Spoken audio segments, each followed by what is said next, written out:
Hello everyone, and welcome back to Adventure Materials. We are starting episode 3 of this Let's Play of Ruins of the Undercity, a solo Labyrinth Lord dungeon delve by Kabuki Kaiser. I will be linking to this excellent game either in the description below or here on the screen.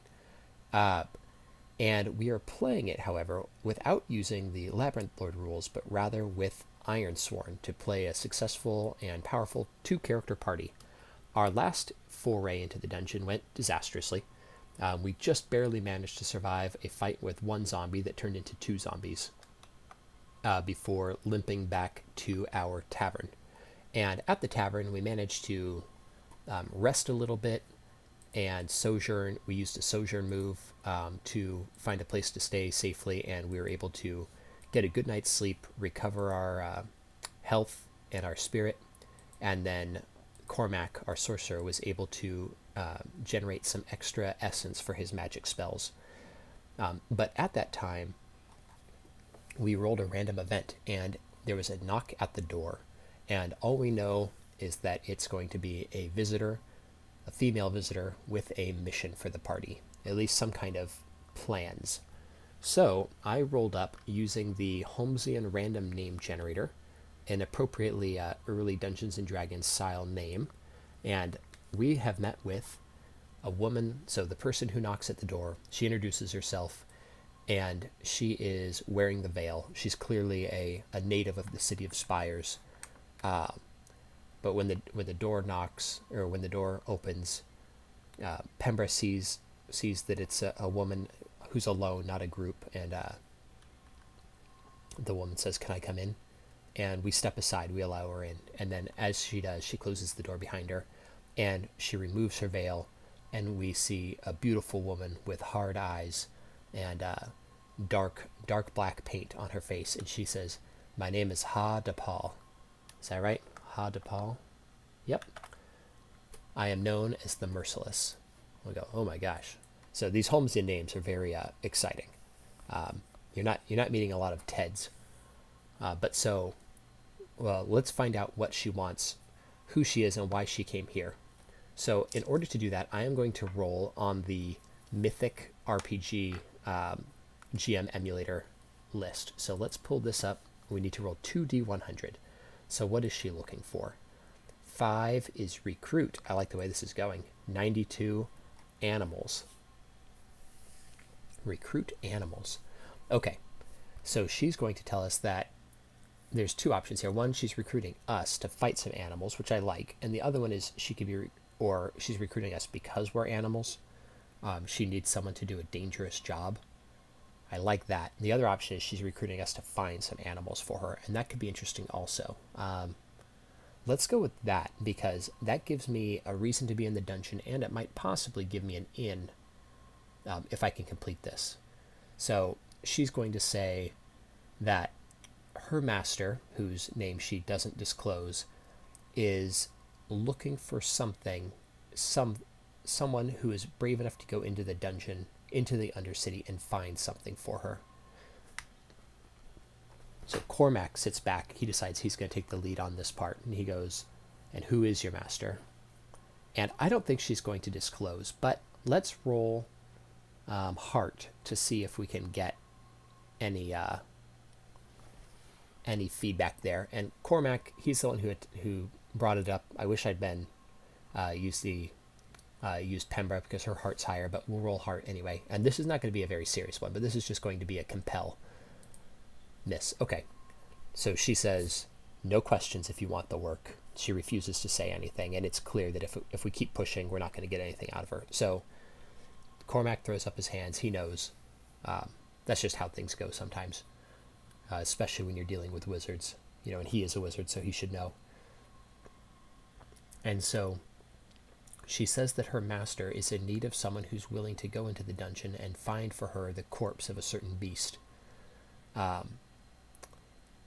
And so I think we just need to find out what kind of beast that is. So let's see. I'm going to roll on the level 1 monster list. Let's go with the level 2 monster list. We'll go with level 1. We're not going to make it too difficult. So the level 1 monster list, according to Ruins of the Undercity, 73 is a giant rat. That's not a very exciting thing to go after. I'm pretty sure you could find a lot of those. So let's roll that again. 45, kobold. Okay. So I don't think she'd want to capture just a random kobold. So instead, I think we've got a little bit more of a mission. So she goes, my master, who will remain undisclosed, has made certain inroads with the kobold community in recent years, and one of them, or several of them, have come into his employ. And recently it's been found that some particular items of great personal importance to my master have gone missing.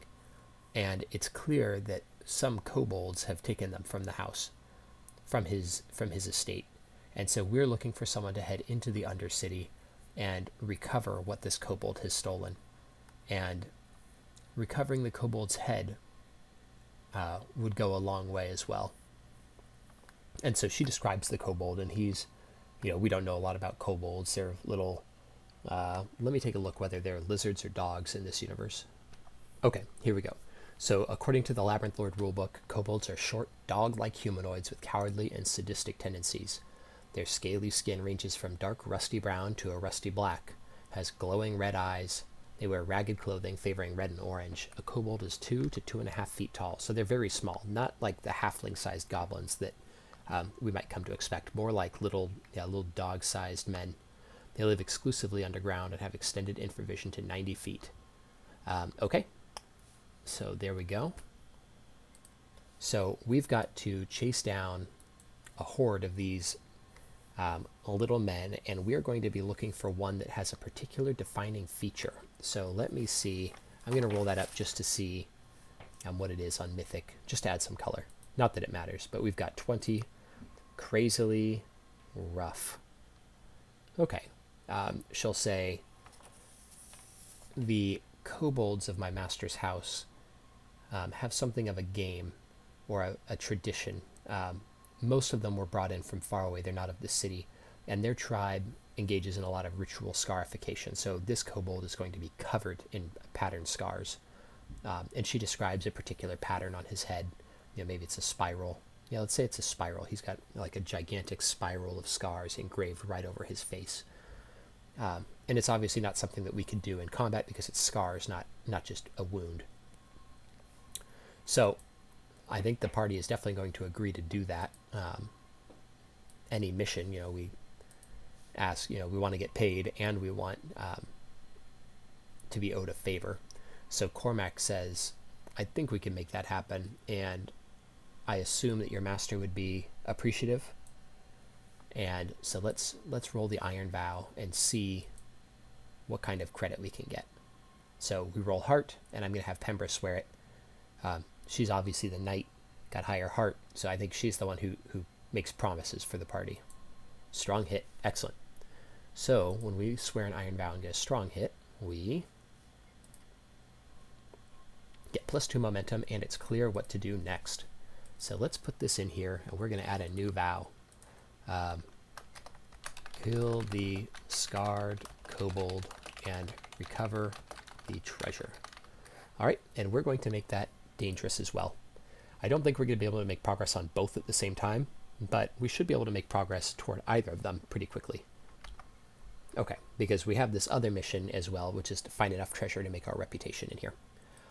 So I'm going to add that woman to our NPC list, and her name was, we did a new journal entry here. So let's delete that one. And here, NPCs. Oh, actually, we can leave it on threads for now.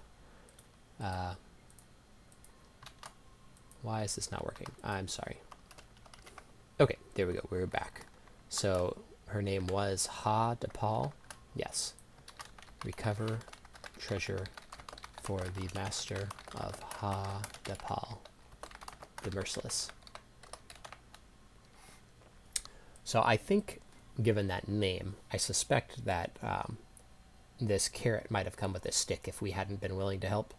But fortunately we did. And so the woman, Ha DePaul, she veils herself after we agree to do the job. And she steps back out into the hallway, and the door closes, and she's gone. So the party turns to each other, and they're pretty excited, actually. They've got a lead on a job, and they still have that treasure that they found, which they're not going to use yet, but I might use that as selling that as a means to make a resupply roll another time. But I am going to attempt to create an alchemist potion. So before we adventure in, I'm going to create a potion of vigor if I can. So I'm going to have Cormac roll wits. All right.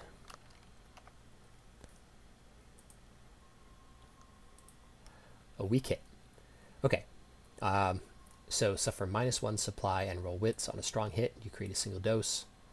The character who consumes the elixir must face danger plus iron and score a hit, after which they add +1 when making moves of the related stat, till their health, spirit, or momentum fall below 1. On a weak hit as above, but suffer an additional -1 supply. Okay, so we're down to 2 supply. So Cormac has to go out in the city, and he shops around. Eventually he finally finds an alchemist shop that's willing to sell to a foreigner, but the costs are outrageous. But after the disaster that they had before, I think they're willing to do it. So he spends what he's got, like basically all the coin he has left on him, except for some incidentals for room and board and to pay their way into the sewer. And he makes the potion. And so now Pembra has to face danger with iron in order to drink this potion. Weak hit. Okay, so it works. So it works, but it comes with a cost. Oh, and her supply is down too. They're supposed to have the same amount of supply. So what is the cost here for drinking this potion? But first it increases her iron temporarily, which I'm just going to bump it up here. I'll put down imbibed vigor iron potion. So she's stronger until her health or her spirit or her momentum fall. And it's below 1. So with her reset, I have to be careful if I use her momentum that I'm pushing my luck to lose my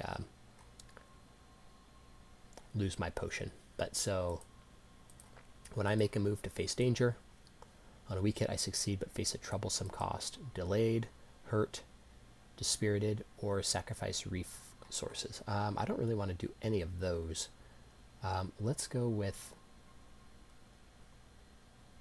I could endure harm, but I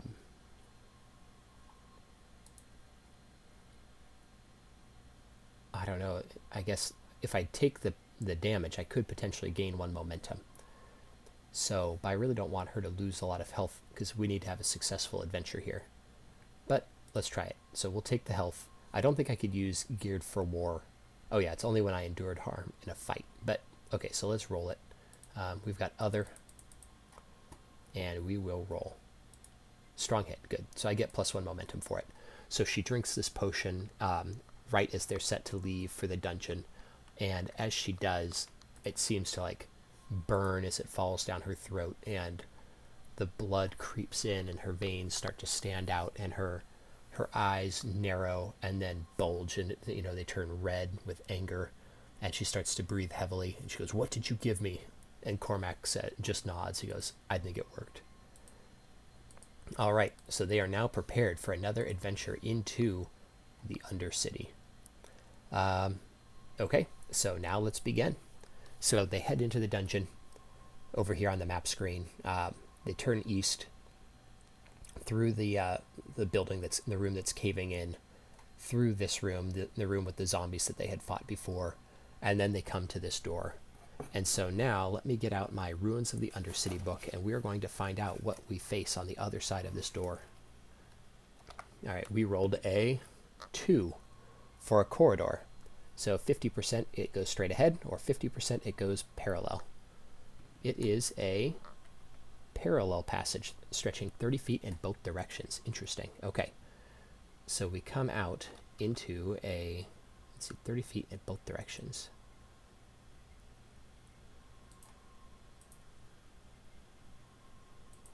All right, and then I mark here to show that these corridors are not ended. It's just the edge there. And now we need to roll to describe the corridor. So let's see. So first we'll roll on illumination. 95. Interesting. Oil lamps hanging from the ceiling. So they step into a wide corridor of, let me see here. 5 rough masonry and a dirt floor. So the finely worked, or the moderately well worked stone and flagstone stairs or floor opens onto a roughly worked passage of dirt floor and crudely packed stones. So we're getting into an older section or a rougher section of the city. It's no longer looking like it's necessarily a cellar, but rather now some tunnels that have been dug to connect to the previous cellar area.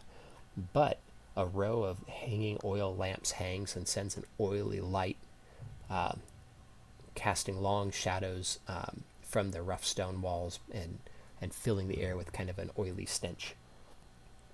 All right, and now let's see if there's any features. 98, oh, interesting. A special corridor. Let's see here. All right, so we roll one more time. 12. It is a flooded corridor. And the next D6 corridors, rooms, and chambers are underwater as well. Okay, that says all illumination sources are snuffed out, but we know that our illumination is hanging from the ceiling, so I don't think ours are snuffed. But so I am going to put a note here that this is a flooded corridor. F for flooded. We'll put that there. Perfect. Okay, so we've entered a flooded corridor. And so now we get to choose which way to go. I want to go north, I think. Just not for any particular reason, but just to see what's there. So let's take a second and let's roll what's beyond the corridor. We roll 1d20. And we get 16. A chamber. Interesting. Okay, so let's see. So because we know that we're in a flooded corridor, this is also a flooded chamber. So let's see what size it is. Okay, we actually get a 20 special area and then 6 circular area. That is 30 feet in diameter. Interesting. Okay, so let's see. Can I draw a circle on here? Yep. All right, so 30 feet in diameter. There we go.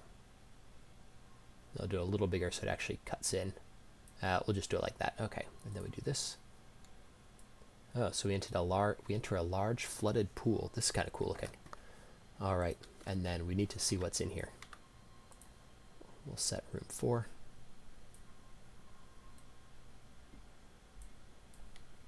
All right, and so let's see what's inside. First, we're going to roll on our D100. 54. Frescoes, ancient civilization again. Interesting. So whatever tunnel that we passed through here connected to something that this might have been part of the same temple complex in the olden days. All right, and let's see what we find here. We're going to roll 2d100. Actually, let's use the Ironsworn Oracle this time. Journey of Desolation. So they, as they enter the chamber, it's all flooded, but only knee-high. All right, yeah, so Journey of Desolation. So it's going to show kind of a trip of people. I think it's going to show like victorious or strong people starting here, and then as they progress along the fresco, it kind of becomes clear that this is not just a voluntary migration or something like that, but it's more of a forced death march or something like that. But before we go there, we need to roll and decide how we're delving the depths. We're going to make a delve the depths move, and we need to see how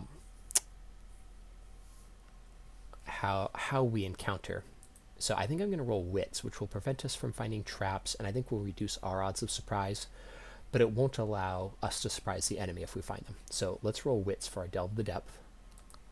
It was a weak hit, so for that we need to roll. Let me pull up my Ironsworn delve book. Okay, so on a weak hit, we roll on the following table according to our stat, and so we rolled wits. So let's see here. So we need to roll the D100. 34. We mark progress and we reveal a danger. Interesting. Okay, so let's roll to reveal a danger. So I think we can do the oracle for this one. So we're going to pull out the oracles. We've got a site. And so we are in I believe it's an infested underkeep. And so we're going to roll to reveal a danger. We face a perplexing mystery or tough choice. We lose our way or are delayed. Oh, so we must have gotten 2. So both results occur. Yikes, that's a tough one. Okay. So, perplexing mystery. Well, we're in a mysterious area, but we've got no doors or exits. How are we going to be delayed? We could lose... I think we're just going to represent that through fiction and 1 loss of momentum, unfortunately. But we do get to mark progress, and so I'm tracking progress on the knight. Let's click over to the knight's board. And here's the Undercity, and we will mark... Oh, we have to clear the progress, because you can only continue to make progress. Each time you leave, you have to make progress again. So we are going to say... So, perplexing mystery. Let's roll on the tables and see. I need a little help there. Swear vengeance. So, as we get in here, we see this big shrine, basically, to some death march that the people of the City of Spires were forced to walk on. And in the middle of it, there's a shrine. And so it's clear that here there's like an altar, so a place to pay fealty to the people who committed or were on the receiving end of this death march, and we're not sure which one. And so we could choose. It's clear that there's incense candles here. There's an incense holder, and we have the option of burning incense here and making a prayer or paying fealty to the people. But because we're not sure which one it was, I'm not sure if we would be making the right choice. So I think my party is going to just decide not to do it. We'll instead retreat. Looking at the things, we've seen here, we saw the sultans marching out and coming back with great riches, and here we see people marching out and coming back as a broken people. And so I think we're learning a little bit more about the history, although it's not quite a cohesive story yet. And so now I think it's time to head south. We don't really have anywhere else to go because we keep rolling these 0 entryway places. So in order to roll south, we are going to switch and we are going to roll on our table. Let's head back, and I'm going to decide how to move again, and I think we'll go wits again. We're going to take our time in case we run into any traps, something like that. I don't want to do it, or I don't want to stumble into them. But we lost a lot of time in this room, looking at the pictures and poring over the shrine. That's what represents the loss of momentum. So let's keep going here, and we will roll wits. Another weak hit. Okay, so now we need to roll on our table. 49, and what is that? That is a straight mark progress. Nice, okay. So we're going to make easy progress here.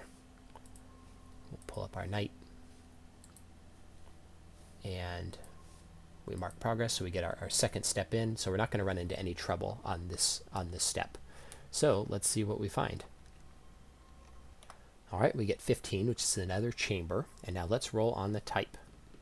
4, which is a 20 by 20 foot square with no exits. We have been getting... This is the first time I've played this game where I've been totally run out of places to go. Really odd luck. Okay, and we know because it's a chamber, it continues with the previous type of terrain, so it's flooded.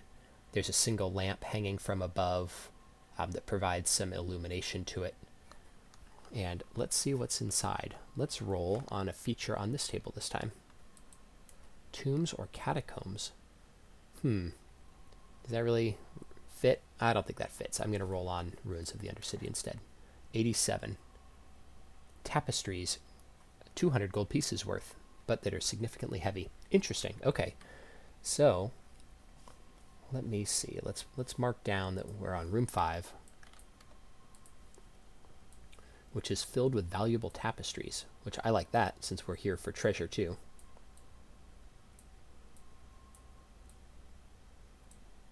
All right, here we go. put that in the middle there.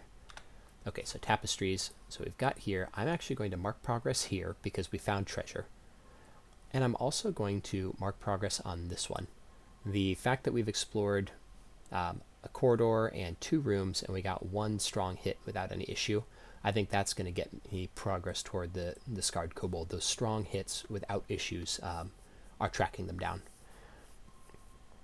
So we find these tapestries, and it's clear that they're worth some money, but I don't think that we can actually convert them into cash easily. And obviously not right here, and we can't carry them with us.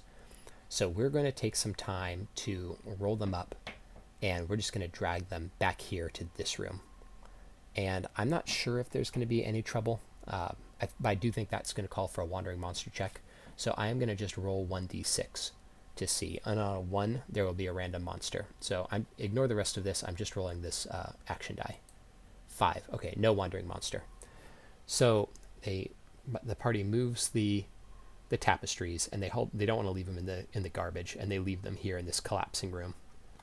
All right, so we've got a second treasure, enough to at least pay our way again for another round. And now we need to find a way deeper in because we are completely out of corridors or entryways. So we need to look for secret passages, and I'm going to roll that as a secret check. So let's start by going into room 2, just because we're already here, and we already found 1 secret. Although, does that make sense? Maybe not. I think the tapestry room would be more likely to have another passageway. So let's return back there, and we're going to roll Shadow to see if we can find anything. Okay, so let's roll Shadow. But first, let's... I know, based on the ruins of the Undercity rules, that there must be a way out. But so I'm going to search. I'm going to roll wits to search. Weak hit. So the information complicates our quest or introduces a new danger. Okay, so we'll gain 1 momentum, and then let's see what the danger is. Gather shelter. So removing the tapestries reveals a corridor. It wasn't actually that hard to search for. As soon as we pulled the tapestries down, we'll say it was clear that one of them was concealing a corridor that led out. But it had clearly been put there on purpose to hide this tunnel. And when we see the tunnel, it's clear that something is living there. Like there's signs of, broken tools or discarded clothing, and there's burnt torches and stuff like that. So people have been here before, or something has been here before. Maybe we see some food, something like that.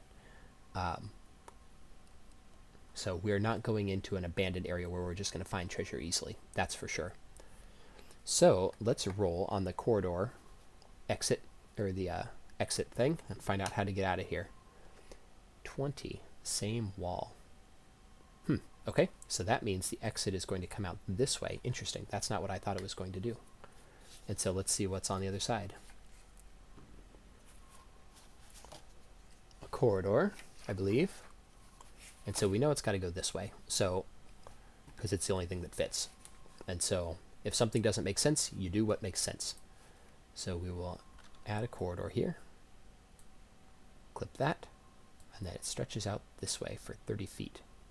Okay, so this is a secret door right here, hidden behind a tapestry. So let's add a little note for that. We'll just make it small.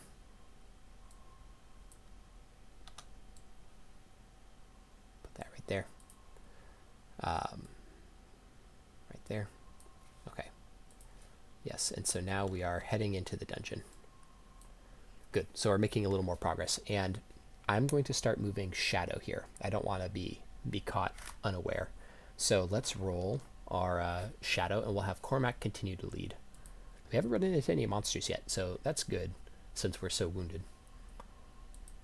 A weak hit on our Delve roll. So we need to roll, so we'll roll D100. 59. Let's see, on a Delve the Depths with Shadow, on a 59, we just get to easily mark progress. Nice, okay. So let's go to our Knight to pull up the world. and we will mark progress on the Undercity again. We've almost cleared one. That's good. And let's see what we find.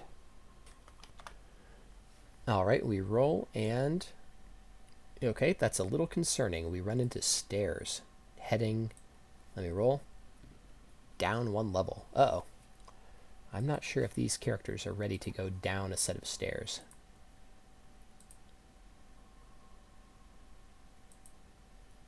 Let's see, that's a little too big. Let's go to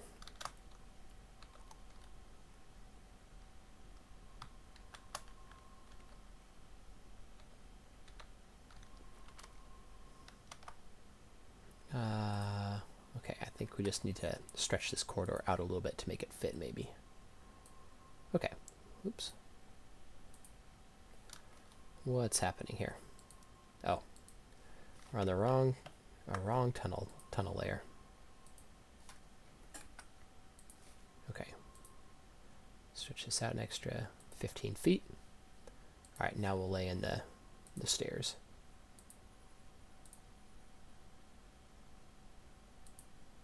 Okay, so we've got stairs heading down a level, which could be quite dangerous for my party. Yeah, but that is the only exit we've seen, so I think we've got to do it. So it seems like what's happened is we have... yeah, I marked progress already. Good. We have come to... This little entrance here is really just a short antechamber for the real dungeon. And we finally found our way, but in order to do it, we have to descend deeper into the dungeon, which isn't what I was really relishing. But what else can we do? We still need treasure, right? So let's get to it. I guess we'll roll for the landing. So we rolled 1d20, 14. So the landing is a room. So let me roll that. Interesting. It's a 60-foot diameter cave with 1d4 plus 1 exits. So let's see how that goes. I think this will work. So we need 60 feet in diameter. So it's going to be from here. This is roughly right. We'll make it rough like that. Make it a cool cave. And then we've got 1d4 exits. We get 2 exits. Okay? And so I think they could go on either side. Let's see. We don't know how the exits are going to be. So we'll just make a little mark here.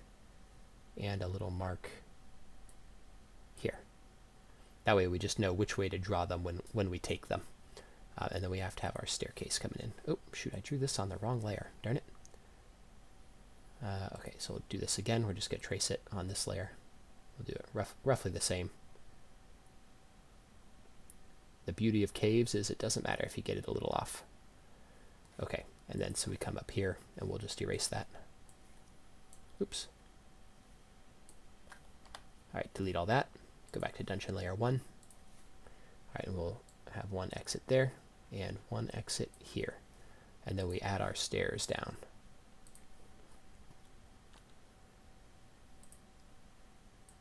Okay. There we go. Okay, so we have descended into floor 2. Okay, so we've got 6. And let's find out what's in this dungeon layer before we continue on too much. Let's see if we see anything cool right here. So let's find out what's in this room. First, we should find the illumination type. All right, 92. That is oil lamps hanging from the ceiling. That is very odd. So whatever left the oil lamps up here, they continue down here. This is definitely intentional work. So this is this is a natural cave, and now it's lit by still lamps that have been hammered into the rough stone ceiling. And let's find some room contents. So we roll d20, and we get 15. So that is a monster and a treasure. That's pretty good. And lastly, for flavor, let's roll our d100. 87. More tapestries.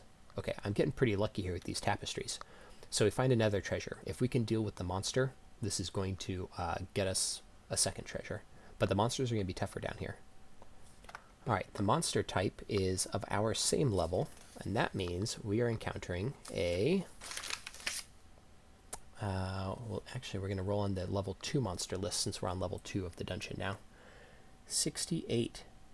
A Sturge. I believe that's like a vampire bat thing. Let me pull up my monster manual and just make sure. Yes, so this monster looks something like an anteater with feathers. The Sturge's coloration ranges from rust red to reddish brown. There's a lot of rusty red, red-brown monsters down here, with the dirty yellow underside. The long proboscis is pink at the tip, fading to gray at the base. A Sturge's body is about 1 foot long with a wingspan of about 2 feet. It weighs about 1 pound. Okay, so it's a big bat thing. But it uses its proboscis to penetrate the victim, latch on, and drain its blood. When a Sturge attacks an opponent for the first time, its quick speed grants it a bonus of +2.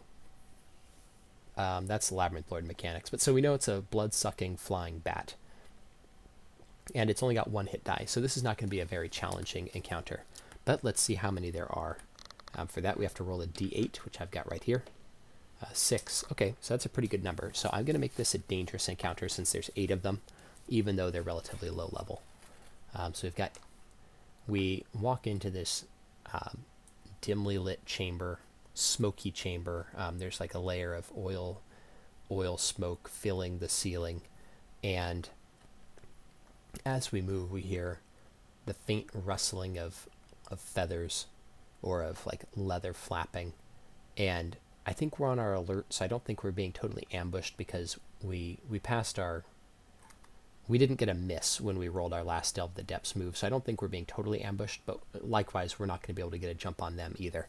So I'm going to have Pembra do the enter the fray, and we'll roll for treasure after this. So she's going to enter the fray with heart, because there's no avoiding combat now. Let's roll. A strong hit, nice. So she gets +2 momentum, and we have initiative. I want to have her start by... let's have her start by doing iron, because she's got that +1 bonus, and we're going to do strike.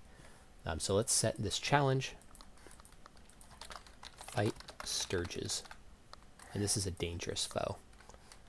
And so we're in this underground chamber that's lit by these smoky lanterns, and it's got these odd tapestries hanging, like hammered into the roughly worked walls. Clearly the taste of like a madman, because who would do that?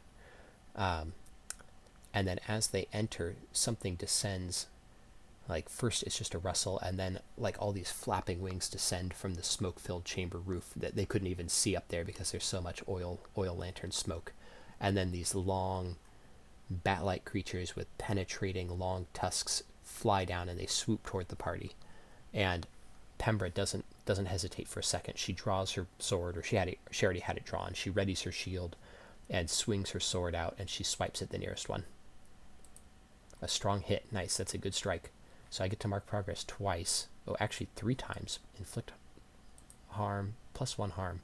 So you inflict 2 harm because it's a deadly weapon, and I get 1 bonus harm. And we retain initiative. But now it is Cormac's turn, and I think he also has initiative. I think he is going to use his magic to aid his ally. So I don't know if I could use wits in this case. And I think we're in too good of a shape to want to actually use my magic for it. I'm a little hesitant. But maybe I can use gather information to tell her about the monster. So let's secure an advantage with wits and tell her the weakness of a Sturge. And I get +1 because of my learning. I definitely don't have a few hours to search the archive. So let's roll. Weak hit. Okay, so secure an advantage to aid an ally. I get the weak hit, which I give to her, to Pembra. So she gets +1 momentum, but I lose initiative, unfortunately. So Pembra, here we go. So she's at +1 initiative. She's doing really well now. And we are ready to fight again. So I think she could use aid an ally to try to benefit Cormac and keep initiative on our side, but I don't think she's going to do that. I want to just finish this. So I'm going to roll iron again. Miss with a match. Oh my gosh, I can't believe it. If you guys watched the last video, you know that this is just the story of this adventure. So she's got to take 2 damage. I think we're taking it with heart. or with health, and we're going to choose to endure harm to try to block it. Let's see if we can turn some of that into momentum damage instead. So when we endure harm, we roll health or iron, whichever is higher. Our iron is higher currently, so we roll iron plus 2 because we are wearing strong armor. Let's see. A strong hit, good. So I can, let's see, I will choose 1. So I will bump my health back up in exchange for 1 momentum, and I get plus 1 momentum because I'm geared for war. So that didn't work out at all. So I think that what happened was Cormac says, watch out for the proboscis, which is obvious. She knows that she needs to watch out for the proboscis, but he says they'll heal by sucking your blood. And then she turns and goes, what? And just at that moment, the 6th one, which up until this point has been hidden, drops from behind, and it sends its long proboscis down the back of her armor, and it latches onto her spine, and it penetrates her skin, and her body seizes up with the surprise sudden pain under her armor, and she lunges backwards and smashes the thing against the stone, and she manages to get it off before it deals too much damage, but it's really off-putting, I'll say. All right, so now it's the wizard's turn, Cormac. And so he is behind. He doesn't have control, so I would have to roll really bad here. I'd have to take an edge roll in order to try to deal any damage, which I don't want to do. So instead I'm going to use Invoke. I think now is the time to use my magic.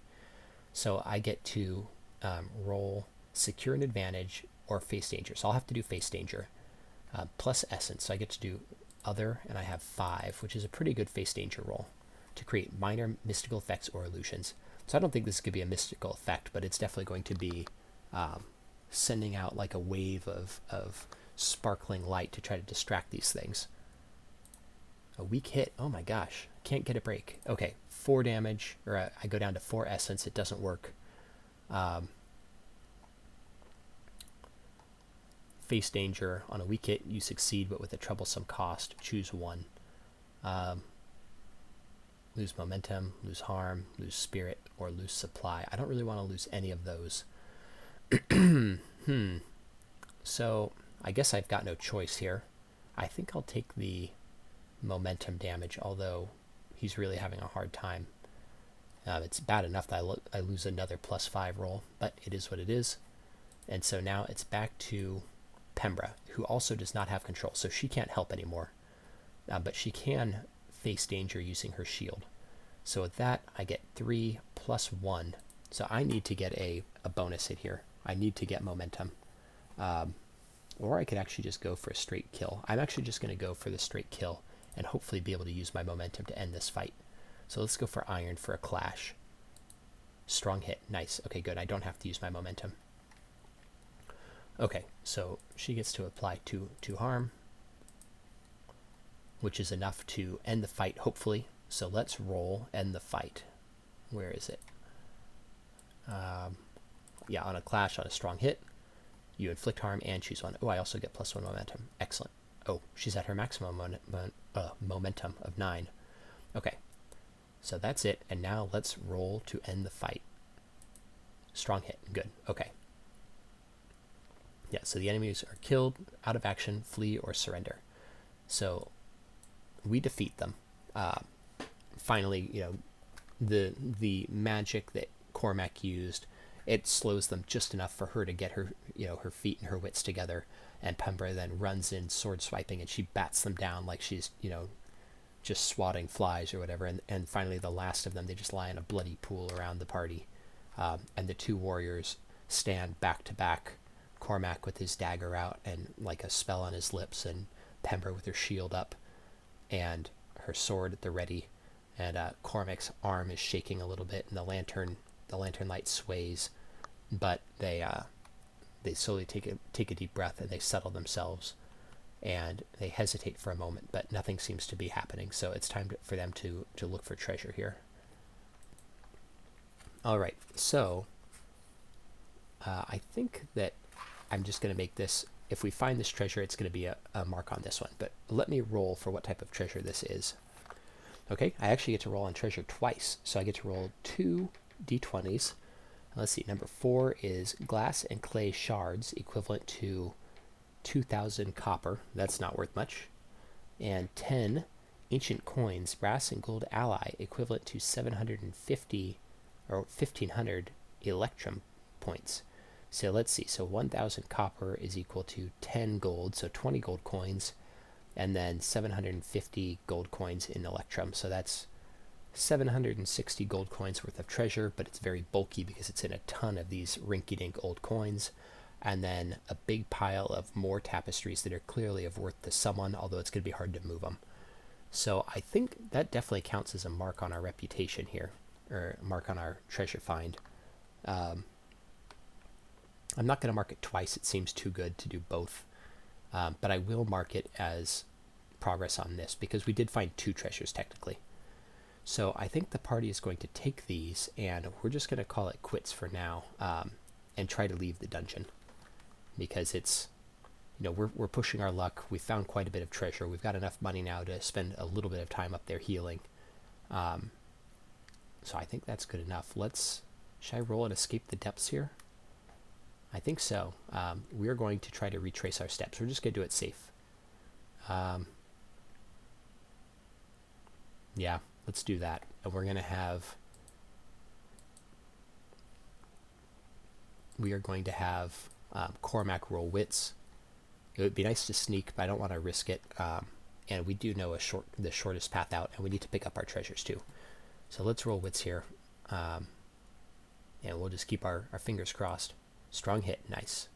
Okay, so we make our way safely out of the site with, a pile of treasure on us, two heavy rolls of tapestries dragging behind. The outer one's probably getting wrecked by being dragged through the water. We're keeping it out as best we can, but it's still not perfect. And then we've got like these piles of very low value old coins that we're going to have to move, but at least there's something. I mean, 750 gold pieces isn't nothing. And we emerge, and we step out into the sunlight for the first time in what feels like hours, even though really it was probably no more than an hour or two of slow mapping. And Cormac and Pembra, they share a look with each other like, we did it. And then they both set off for the inn, where they're going to regroup and then decide how to spend the next couple of days as they heal, move some of this treasure, and get ready for their next delve. All right, I think that wraps up session 3 of this Adventure Materials Let's Play podcast of Ruins of the Undercity using the Ironsworn system. There's a couple of kinks that we're working through because this is the first time I've played this way also, so trying to remind myself to make sure to use the delve moves to see how progress goes before rolling on the Undercity maps and things are all very interesting. And I think I'm going to get the hang of it as time goes on, but it's definitely just a little bit of a learning curve, but I hope you all stick with me. I'm really enjoying it, and I can tell we're already building kind of a cool map here. You put the stroke wildness on to make it look a little hand-drawn, and this dungeon scrawl mapper is great. But I'm having a lot of fun building a cool adventure so far, and I hope you guys will stick around. So subscribe to the channel if you haven't already. Give us a thumbs up if you like the video, and I hope you'll click the bell to get notified when we post the next session. All right, have a great day.